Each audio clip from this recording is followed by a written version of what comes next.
Les traitements de chimiothérapie est une classe thérapeutique de plus en plus complexe, avec en plus l'arrivée d'une nouvelle classe thérapeutique très prometteuse pour l'avenir des traitements. Néanmoins, ces préparations nécessitent une réglementation très spécifique.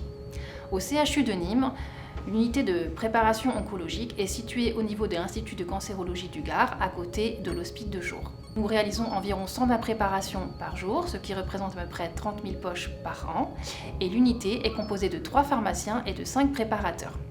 Cette vidéo a pour but de vous expliquer et de vous montrer étape par étape comment ces préparations sont réalisées. Dans une première étape, le médecin analyse les résultats de la prise de sang réalisée la veille de la venue des patients. Il vérifie que les résultats biologiques sont corrects. Ensuite, il fait la prescription sur le logiciel spécifique de chimiothérapie. Celui-ci regroupe l'ensemble des protocoles de chimio validés au sein de l'établissement. Dans une deuxième étape, la prescription est réceptionnée sur le logiciel par le pharmacien, qui effectue l'analyse pharmaceutique.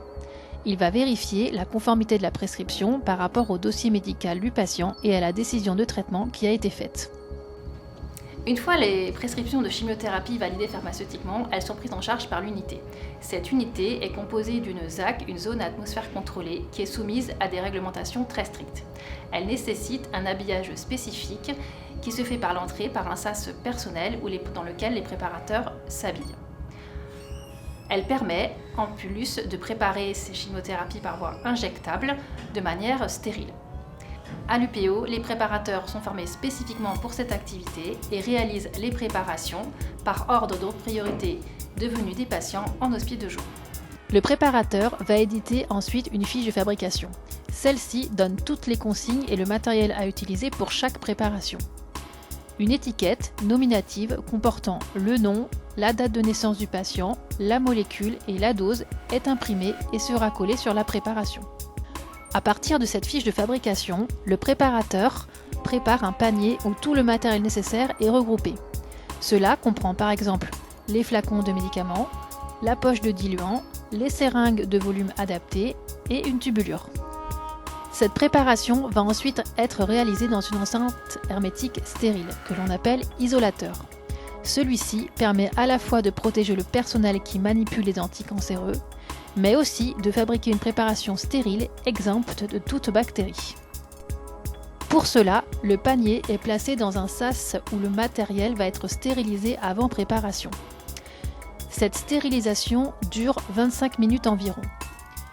Une fois la stérilisation terminée, le préparateur peut débuter la préparation sous isolateur selon un mode opératoire décrit sur la fiche de fabrication. Pour assurer un niveau de qualité élevé, nous utilisons un système de contrôle vidéo qui filme toute la préparation. Tout d'abord, les flacons de médicaments sont reconnus automatiquement. Ensuite, les volumes prélevés à l'aide des seringues sont vérifiés par la caméra.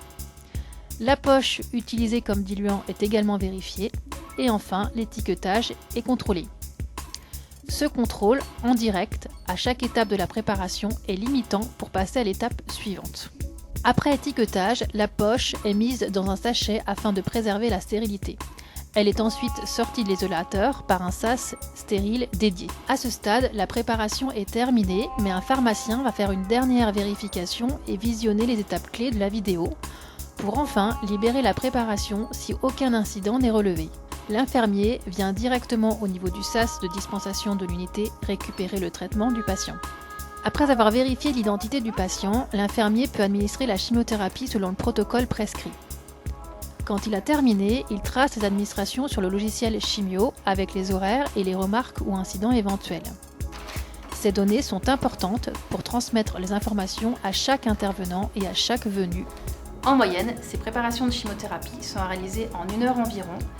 Ce temps pourra varier en fonction des pics d'activité et des aléas rencontrés. Au final, ce processus garantit une sécurité maximale des préparations au sein de l'établissement.